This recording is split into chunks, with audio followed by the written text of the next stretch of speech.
Hello friends, अगर आपको ना पेट में प्रॉब्लम्स रहती हैं कि कभी आपके गैस ज़्यादा बन जाता है, कभी ब्लोटिंग रहती है, कभी आपको लूज मोशन हो जाते हैं, फिर कभी कभी आपको कॉन्स्टिपेशन हो जाती है, आपको बार बार फ्लश जाना पड़ता है, यानी कि दिन में 2-3 बार फ्लश जाना पड़ता है और उसके बाद भी आपको लगता ही नहीं है कि आपका पेट साफ हो गया है और आपको ये लगता रहता है कि जो भी आपने खाया है वो मतलब वो डाइजेस्ट ही नहीं हुआ।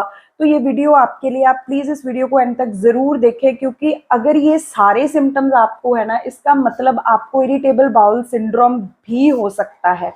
तो stay tune and watch this video. मैं हूं डॉक्टर रवनीत और आज की इस वीडियो में ना हम इरिटेबल बाउल सिंड्रोम के बारे में डिस्कस करेंगे कि इरिटेबल बाउल सिंड्रोम बेसिकली होता क्या है, क्यों होता है और किन लोगोों को ये होता है और इसका ट्रीटमेंट क्या है। इसका अननोन कॉज है कि किसी को इरिटेबल बाउल सिंड्रोम क्यों हो गया, इसका कोई कारण नहीं है। अब जो होता है ना, फर्स्ट ऑफ ऑल क्या होता है, इंटेस्टाइन के हमारे मसल्स होते हैं ना, जो वो इंटेस्टाइन के मसल्स जो होते हैं ना वो कॉन्ट्रैक्ट करते हैं और जो फूड होता है ना उसको डाइजेस्टिव सिस्टम में मूव करने में हेल्प करते हैं। अब किसी बंदे में ना ये इंटेस्टाइन के मसल्स जो होते हैं वो ज़्यादा कॉन्ट्रैक्ट करने लग जाते हैं, उसको फिर डायरिया हो जाता है, लूज मोशन, गैस ज़्यादा बनता है। किसी किसी में ये जो इंटेस्टाइन के मसल्स होते हैं वो कम कॉन्ट्रैक्ट करते हैं तो उनको कॉन्स्टिपेशन हो जाती है। किसी में ये दोनों होते हैं, डायरिया कभी उसको हो जाता है, कभी कभी उसको कॉन्स्टिपेशन हो जाती है। तो अब इसका सेकंड रीजन होता है कि जो हमारे ब्रेन का और पेट का कनेक्शन होता है ना वो खराब हो जाता है। तो इसके खराब होने की वजह से उसको हम बोलते हैं गट ब्रेन एक्सिस का खराब होना।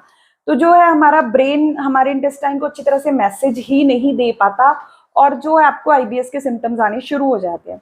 तीसरा होता है कि जो हमारे गट के हेल्दी बैक्टीरिया होते हैं, यानी कि जो हमारे पेट में अच्छे बैक्टीरिया होते हैं वो खराब हो जाते हैं, उसकी वजह से भी हमें जो है आईबीएस के सिम्टम्स आने शुरू हो जाते हैं। ना फूड ट्रिगर्स होते हैं, जब हम वो खाना खाते हैं या जब भी हम वो फूड खाते हैं, जैसे किसी ने दूध पी लिया उसके बाद उसे ब्लोटिंग हो जाती है, या किसी ने कुछ ऐसा खा लिया, अल्कोहल ले ली, उसके बाद उसको ब्लोटिंग हो जाएगी। मतलब ये किसी भी फूड से हो सकते हैं ट्रिगर, तो वो हर बंदे के अलग अलग है। जैसे फूड एलर्जी होती है, पर इसमें ना आईबीएस में हम ऐसा एलर्जी नहीं बोलते, लेकिन आपको सिम्टम्स ऐसे ही आते हैं कि आपने कोई फूड पर्टिकुलर खाया और आपको इसके सिम्टम्स आने शुरू हो गए। तो मतलब फूड्स भी इसको ट्रिगर करते हैं। क्या है स्ट्रेस, जब हम बहुत ज्यादा स्ट्रेस लेते हैं तब भी हमें आईबीएस के जो सिम्टम्स है वो आने शुरू हो जाते हैं। आईबीएस जो है यंग एज में ज्यादा होता है, फीमेल्स में ज्यादा होता है। अगर आपकी आईबीएस की कोई फैमिली हिस्ट्री है, जेनेटिकली भी चांसेस हैं कि आपको आईबीएस हो सकता है। अब आईबीएस की एक सबसे बड़ी कॉम्प्लिकेशन है, वो होती है कि जिन लोगों को ऐसे सिम्टम्स आते रहते हैं कि बार बार, तो वो कई बार डिप्रेशन में चले जाते हैं। डॉक्टर आपके डायग्नोसिस कैसे बनाएगा, डायग्नोसिस बनाने के लिए वो आपके डायग्नोसिस बनता है आपके सिम्टम्स के बेसिस पे। अगर आप ये हिस्ट्री देते हो कि आपको बहुत लंबे टाइम से ये सिम्टम चल रहे हैं और मेडिसिन के साथ भी ये सिम्टम्स जो हैं कम नहीं होते, जाते नहीं है, या फिर चले जाते हैं फिर आ जाते हैं, या बीच बीच में आप ठीक रहते हो और फिर आपका पेट जो एकदम से खराब हो जाता है, तो जो हिस्ट्री होती है ना, इसकी टिपिकल हिस्ट्री होती है जो कि जिससे कि डॉक्टर डायग्नोस बना देता है। लेकिन बहुत बार डॉक्टर्स टेस्ट भी करवाते हैं, जैसे कि आपके कोई वीट एलर्जी तो नहीं है, तो आपका सीलिएक डिजीज के लिए टेस्ट करवा लिया जाता है, आपकी कॉलोनोस्कोपी करवाई जाती है, आपकी अपर जीआई एंडोस्कोपी करवा ली जाती है, आपका स्टूल जो है उसको एग्जामिन करवाया जा सकता है। तो ये टेस्ट आपका डॉक्टर जो है वो करवा सकता है। कोई रीजन तो है नहीं जिसको हम ट्रीट कर दें, लेकिन हमें आईबीएस के सिम्टम्स ना आए, हम इसको अवॉइड कर सकते हैं। सबसे पहले तो फूड इंटॉलरेंस से आपको आईबीएस के सिम्टम्स आने शुरू हो जाते हैं, यानी कि पर्टिकुलर कोई फूड है आपकी डाइट में जो आईबीएस के सिम्टम्स को ट्रिगर कर रहा है। तो आप ध्यान रखिए कि वो कौन सा फूड है जो आपके आईबीएस के सिम्टम्स को ट्रिगर कर रहा है और उस फूड को आप टोटली अवॉइड कीजिए अपनी डाइट में।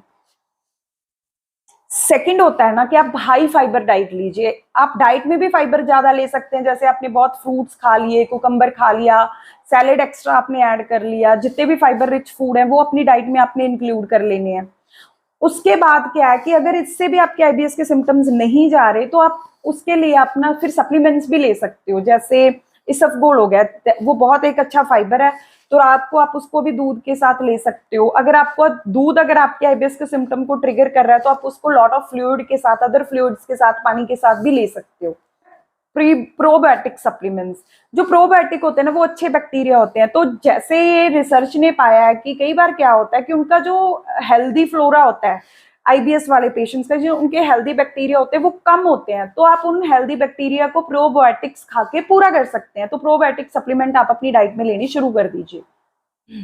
उसके बाद पेपरमिंट सप्लीमेंट आता है। पेपरमिंट ऑयल लेने से भी आपके जो है आईबीएस के सिम्टम्स जो होते हैं वो कम हो जाते हैं। तो आप पेपरमिंट ऑयल या उसकी जो टैबलेट्स होती हैं वो भी ट्राई कर सकते हैं। एक्सरसाइज कीजिए, क्योंकि एक्सरसाइज का भी आईबीएस के साथ पॉजिटिव कोरिलेशन है कि जो लोगों को आईबीएस होता है अगर वो एक्सरसाइज करते हैं तो आईबीएस के सिम्टम्स जो है वो रिड्यूस हो जाते हैं। स्ट्रेस को रिड्यूस कीजिए, क्योंकि स्ट्रेसफुल इवेंट जब भी आता है वो डायरेक्टली रिलेटेड टू होता है आपके आईबीएस के सिम्टम्स। कई बार आपने देखा होगा कि आईबीएस के जो लोग होते हैं जब भी वो स्ट्रेस लेते हैं ना तो उनको लूज मोशन लग जाते हैं।